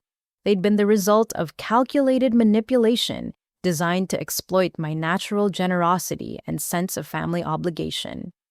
The support group also connected me with other resources, including legal aid attorneys who specialized in helping victims of family financial exploitation recover stolen money and protect themselves from further abuse. One of those attorneys, Michael Rodriguez, reviewed my case and confirmed that I had strong grounds for civil recovery of the money my parents had taken under false pretenses. Your documentation is exceptional, and the ongoing criminal investigation strengthens your civil case significantly. You could potentially recover not just the money they took, but also interest and damages for the financial hardship their deception caused you. Rodriguez explained that civil recovery cases often moved faster than criminal prosecutions and could provide compensation, while criminal cases worked through the court system. More importantly, civil judgments could be enforced even if criminal charges resulted in plea agreements that reduced penalties. Jake had been attending some support group meetings with me, processing his own feelings about discovering our parents' systematic deception and manipulation. His presence at these meetings provided additional evidence that their crimes had damaged multiple family relationships, not just mine. I keep thinking about all the times they seemed so happy and relaxed at my apartment while Sherry was working herself to death to pay their bills. He told the group during one session they were literally celebrating their successful exploitation of their own daughter. His perspective as an unknowing witness to their behavior provided the support group with insights into how family financial exploiters manage their public image while privately victimizing family members. They'd been able to maintain normal relationships with him because those relationships weren't based on financial exploitation. The turning point came when Dr. Martinez helped me understand that recovery from family financial exploitation required more than just stopping the flow of money to abusers. It required completely rebuilding my understanding of healthy family relationships and my own worth outside the context of financial usefulness. Your parents trained you to measure your value by your willingness to sacrifice for them financially. Recovery means learning that your worth as a person and as a daughter has nothing to do with your ability to solve their problems or fund their lifestyle. This insight was revolutionary for me. For 3 years, I'd been trying to earn their love and attention through increasingly painful sacrifices, never realizing that their lack of reciprocal affection had nothing to do with my adequacy as a daughter, and everything to do with their character as exploitative people. The climactic twist came when Detective Morrison called with news that would fundamentally change my parents' legal situation and my own prospects for justice. Ms. Anderson, your parents have approached the district attorney's office through a new attorney requesting plea negotiations in exchange for full cooperation and restitution. They want to avoid prison time by paying back everyone they've defrauded and accepting supervised probation. The plea negotiations represented a complete reversal of their previous strategy of denial and counterattack. Facing overwhelming evidence and potential prison sentences, they'd finally accepted that their only option was to admit guilt and attempt to minimize their punishment through cooperation and restitution. What would restitution look like in my case? Based on our calculations, they would owe you approximately $32,000 in direct restitution plus interest and penalties. The total could reach $40,000 or more, depending on how the final settlement is structured. The prospect of recovering a significant portion of my stolen money was encouraging, but more importantly, their admission of guilt would provide official validation that I'd been victimized rather than voluntarily sacrificing for ungrateful but legitimate family needs. The plea negotiations meant my parents would finally be held accountable for their crimes, forced to compensate their victims, and subjected to ongoing supervision that would prevent future exploitation. Justice was beginning to unfold in ways that would provide both punishment for their crimes and protection for potential future victims. The plea negotiation process unfolded over 6 weeks, during which my parents' new attorney, Jennifer Walsh, ironically sharing a name with the mortgage company representative who'd first exposed their lies, worked to craft an agreement that would provide restitution to all victims while avoiding prison time for her clients. Unlike their previous lawyer, Walsh had been fully briefed on the scope of their criminal activity and was focused on damage control rather than denial. Her first call to me was refreshingly honest about her client's situation. Ms. Anderson, my clients understand they've committed serious crimes and caused significant harm to you and others. Our goal is to negotiate an agreement that provides full restitution and ensures this behavior never happens again. The proposed plea agreement was comprehensive and harsh, reflecting the seriousness of their crimes and the number of victims they'd exploited. They would plead guilty to multiple felony charges, accept 3 years of supervised probation, and be required to pay full restitution plus interest to all victims.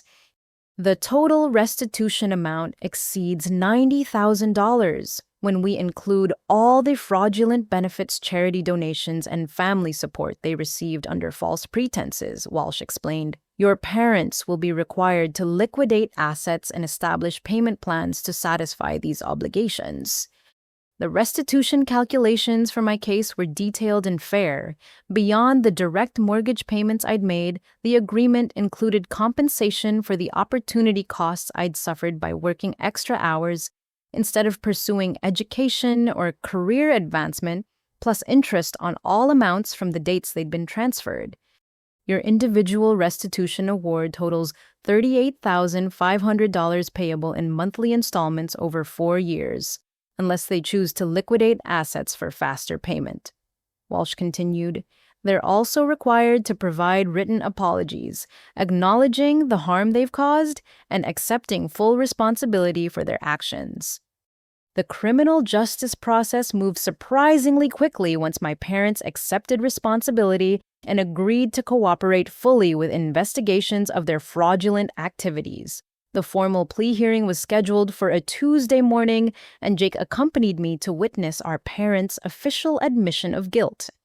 Watching my parents stand before a judge and formally admit to multiple felony charges was surreal and emotionally complex. They looked smaller and older than I remembered, diminished by the consequences of their own choices, but finally being held accountable for years of deception and exploitation. Do you understand that you are pleading guilty to welfare fraud, charity fraud, tax evasion, and financial exploitation? Judge Harrison asked sternly. Yes, Your Honor, they replied in unison, their voices barely audible. Do you understand that your actions harmed multiple individuals and organizations who trusted you and tried to help you during what they believed was genuine financial hardship? Yes, Your Honor. The judge's sentencing remarks were particularly powerful, addressing not just the legal consequences of their crimes, but the moral implications of exploiting charitable individuals and organizations. Mr. and Mrs. Anderson, your crimes represent a particularly troubling form of fraud because they exploited the compassion and generosity of people who wanted to help you. You didn't just steal money. You stole trust, undermined community support systems, and betrayed family relationships that should have been based on love rather than exploitation. The formal sentencing included 3 years supervised probation community service at charitable organizations, a particularly fitting consequence, mandatory financial counseling, and prohibition from applying for any government benefits without full disclosure of their income and assets. More importantly, for my recovery, they were ordered to have no contact with me except through approved channels for restitution payments, protecting me from further manipulation while ensuring I received compensation for their exploitation. The asset liquidation process began immediately after sentencing, as my parents were required to sell their house and use the proceeds to begin satisfying their restitution obligations. The irony of them losing the house I'd helped them keep was not lost on anyone involved in the case. The house sale should generate enough money to satisfy about 60% of total restitution immediately, Walsh explained. The remaining amount will be paid through monthly installments based on their employment income, which will be monitored by probation officers. Jake and I attended the house sale partly to ensure the process was conducted fairly and partly to witness the final consequences of their criminal behavior. Watching strangers walk through the rooms where my childhood memories had been made was emotionally difficult, but also strangely liberating. It's weird seeing them lose the house, Jake commented as we stood in the front yard, but knowing how much money you spent to keep them from losing it makes this feel like justice. The sale proceeds totaled $147,000 after paying off the remaining mortgage balance, providing enough money to satisfy all restitution obligations immediately, rather than requiring years of monthly payments. The climactic twist came during the final restitution distribution meeting when my parents were given the opportunity to make direct statements to their victims before receiving their final sentencing modifications. My mother's statement was the first genuine emotion I'd seen from her throughout the entire legal process. Cherie, I know nothing I say can undo the damage we've caused or restore the trust we've broken. We convinced ourselves that we deserved your help because we'd raised you and sacrificed for you when you were young. But the truth is, we exploited your love and generosity in ways that were cruel and criminal.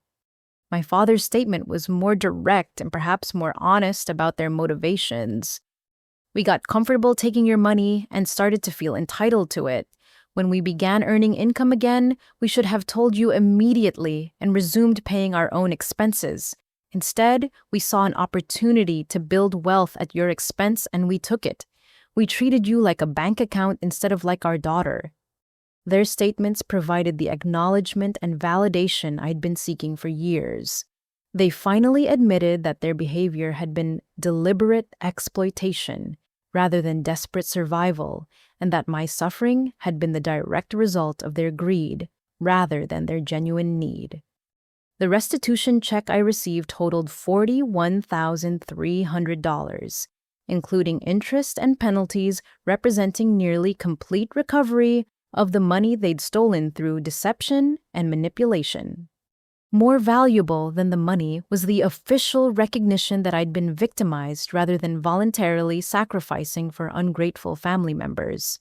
The criminal justice system had validated my experience and confirmed that their behavior had been criminal exploitation rather than normal family dynamics. 6 months after the plea agreement was finalized, the full consequences of my parents' criminal behavior had reshaped every aspect of their lives in ways that provided ongoing accountability for their actions. The transition from comfortable middle-class lifestyle funded by fraud to modest living based on actual income was dramatic and permanent. Their new living situation was a stark contrast to the 4-bedroom house they'd maintained with my mortgage payments. The 2-bedroom apartment they could afford on their actual consulting income was located in a less desirable part of town, with basic appliances and minimal amenities that reflected their true financial capacity. It's a huge adjustment, Jake reported after visiting them for the first time since their sentencing. They're living like normal people who have to budget and make choices about spending instead of having unlimited money from multiple sources. The community service component of their sentence required them to work 20 hours weekly at various charitable organizations, providing direct experience with legitimate clients who genuinely needed the assistance my parents had fraudulently received. Their supervisor at the food bank, Maria Santos, provided regular reports to their probation officer about their attitudes and behavior while serving people they'd previously exploited. They're learning what actual food insecurity looks like, Maria told me when I ran into her at the grocery store. Working with families who truly struggle to feed their children has been eye-opening for them about the impact of their fraudulent benefit claims. The financial counseling requirement was producing genuine changes in their understanding of money management and ethical behavior. Their counselor, David Kim, specialized in helping white-collar criminals understand the impact of their financial crimes on victims and communities. Your parents are beginning to understand that their crimes had ripple effects beyond the immediate financial losses, Kim explained during a victim impact session I was invited to attend. When they took charity meant for genuinely needy families, they forced those families to go without assistance they desperately needed. The prohibited contact order had given me space to rebuild my life without their manipulation, but it also allowed them to experience natural consequences without being able to pressure me for continued support. My own recovery had been remarkable once I was freed from the financial burden of supporting them and the emotional stress of their manipulation. With the restitution money, I'd been able to move to a larger apartment, pay off credit card debt accumulated during my years of sacrifice, and begin rebuilding my savings. More importantly, I'd started therapy to process the complex emotions surrounding 3 years of systematic exploitation by the people who'd raised me to trust family unconditionally. Family financial exploitation creates a unique form of trauma because it violates fundamental assumptions about love, loyalty, and safety, Dr. Martinez explained during one of our sessions. Your recovery requires rebuilding your understanding of healthy relationships and your own worth. The therapy had helped me understand that my parents' exploitation hadn't been my fault, despite the guilt I'd carried about potentially being too trusting or naive to protect myself from manipulation. Jake's relationship with me had grown stronger as we'd processed our shared experience of discovering our parents' deception and criminality. He'd become genuinely supportive and protective, apparently feeling guilty about unknowingly benefiting from their exploitation of me. I keep thinking about how they use my ignorance about the mortgage payments to make me part of their deception, he told me during one of our weekly dinners. Every time I saw them happy and relaxed at my place, I was witnessing the fruits of their exploitation of you. His perspective as someone who'd been deceived but not victimized provided valuable insights into how our parents had compartmentalized their behavior, maintaining normal relationships with people they weren't exploiting while systematically abusing those they were.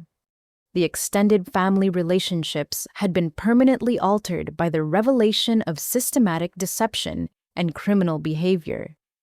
Relatives who'd been recruited to pressure me into continuing support had been forced to confront their own roles in enabling exploitation through their willingness to accept my parents' version of events without investigation.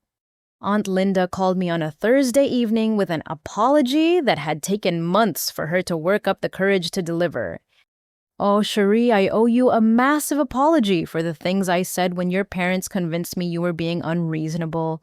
I should have asked more questions instead of just accepting their story about you abandoning family during their time of need."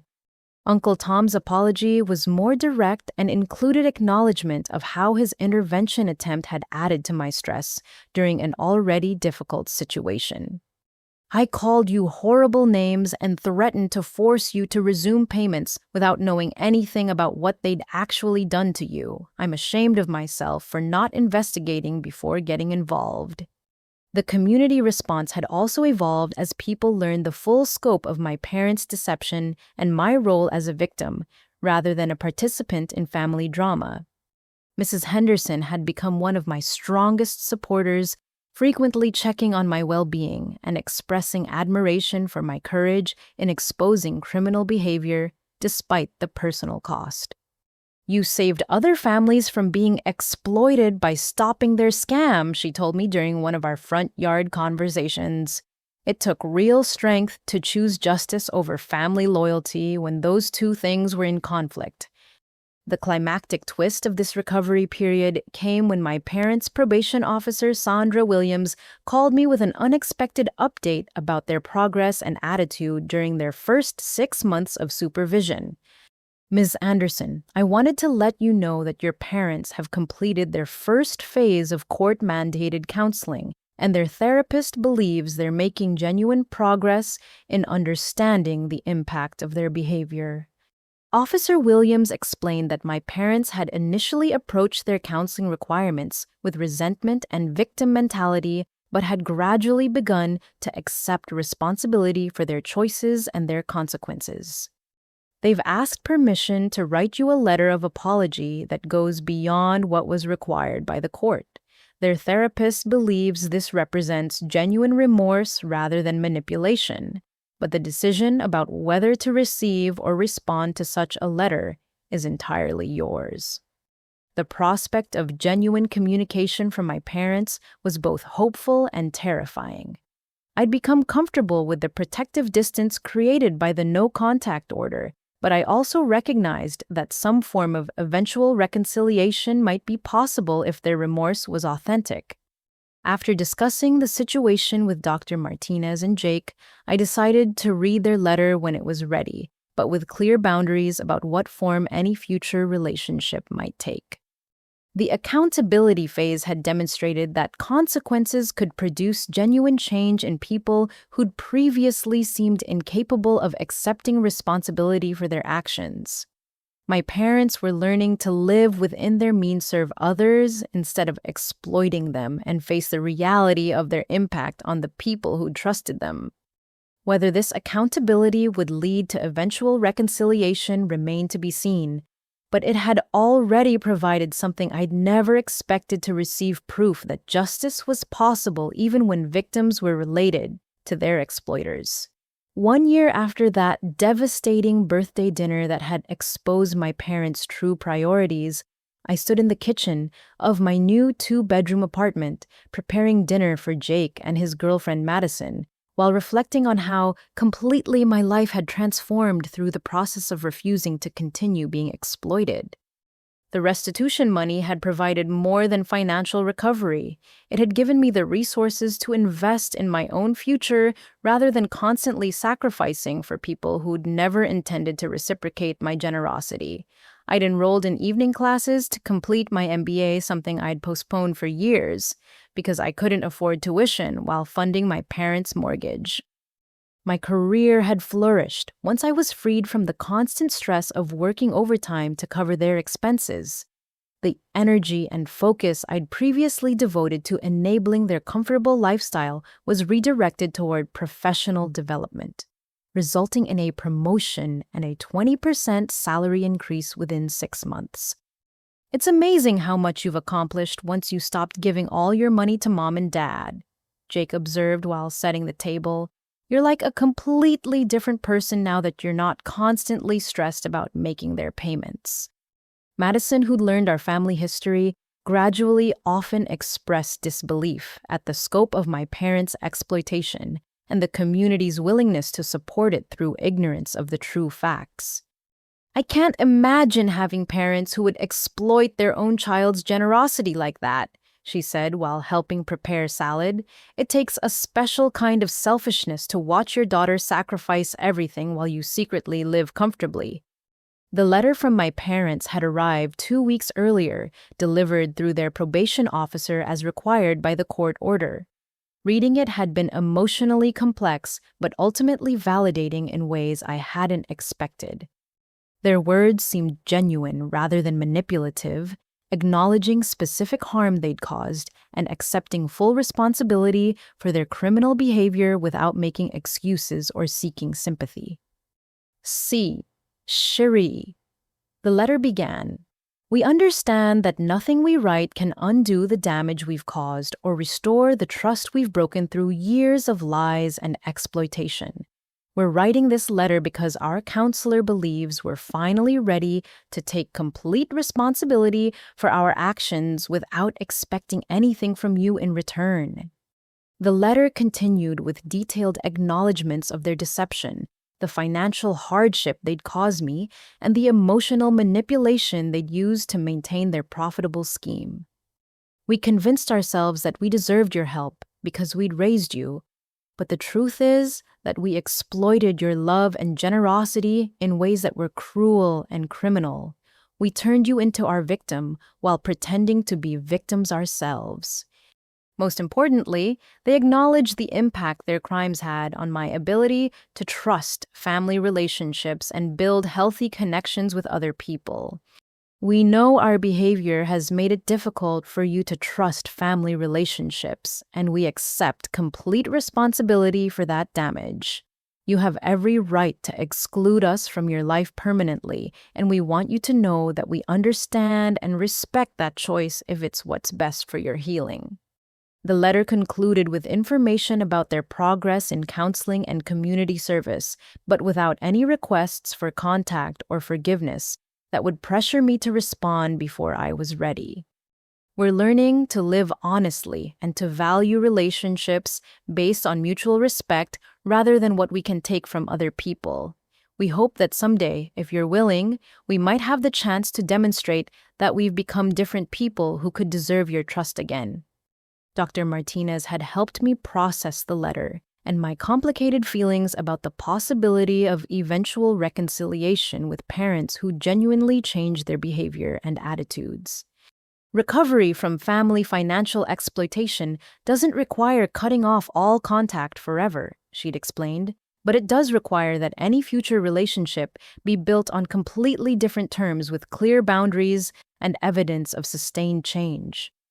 I decided to send a brief response acknowledging their letter and outlining conditions that would need to be met before I'd consider rebuilding any relationship with them. I appreciate your acknowledgement of the harm you caused and your acceptance of responsibility, I had written. If you're genuinely committed to change, you'll need to demonstrate that commitment through consistent behavior over time, not just words in a letter. The response felt empowering because it maintained appropriate boundaries while leaving room for future reconciliation if their behavior supported their claims of remorse and change. Jake had been rebuilding his own relationship with them cautiously, visiting occasionally but maintaining clear boundaries about what behaviors he would and wouldn't accept. They're definitely different people now, he'd reported after recent visits. They actually listen when I talk instead of just waiting for their turn to ask for something. They seem genuinely interested in my life rather than just using me for entertainment.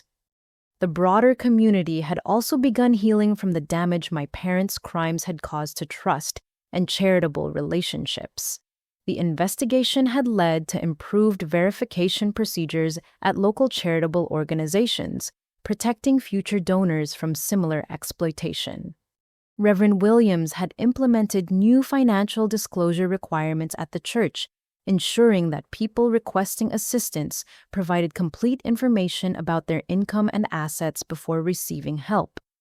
Your courage in exposing this fraud has helped us protect our congregation from future exploitation, he'd told me during a chance encounter at the grocery store. Sometimes love requires holding people accountable for harmful behavior. The food bank had strengthened their income verification processes, and several other community organizations had revised their assistance procedures based on lessons learned from my parents' systematic deception. As I looked around my comfortable apartment, surrounded by the life I'd been able to build once I stopped funding other people's criminal lifestyle, I felt profound gratitude for the courage I'd found to protect myself, despite intense family and community pressure to continue being victimized. The journey from exploitation to empowerment had been painful, complex, and sometimes lonely, but it had taught me invaluable lessons about the difference between genuine love and manipulative control. True love doesn't exploit or manipulate. It doesn't demand endless sacrifice without reciprocation. It doesn't use guilt and family loyalty as weapons to maintain access to someone's resources. Most importantly, true love respects boundaries and accepts responsibility when those boundaries are violated. I'd learned that being the responsible one in the family didn't mean accepting responsibility for other people's problems or choices. It meant taking responsibility for protecting myself from exploitation and holding others accountable for their behavior toward me.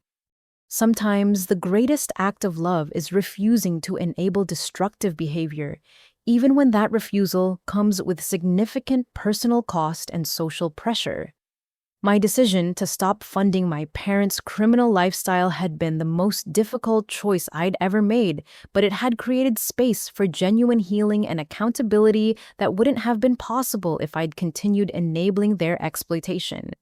Family relationships must be built on mutual respect and genuine care, not one-sided sacrifice and emotional manipulation. When family members choose greed over love, victims have both the right and the responsibility to protect themselves, even if that protection disrupts family dynamics that others want to maintain. The most important lesson I'd learned was that my worth as a person had nothing to do with my usefulness to others or my willingness to sacrifice my own well-being for their benefit. I deserved relationships based on mutual love and respect, not financial utility and emotional manipulation. Looking toward the future, I felt hopeful about the relationships I was building with people who valued me as a complete person, rather than as a solution to their problems. Whether my parents would eventually become part of that future remained to be seen. But I knew I had the strength and wisdom to make that decision based on evidence rather than guilt or family obligation. Have you ever found yourself in a situation where family members took advantage of your generosity, making you question whether love should come with such high personal costs?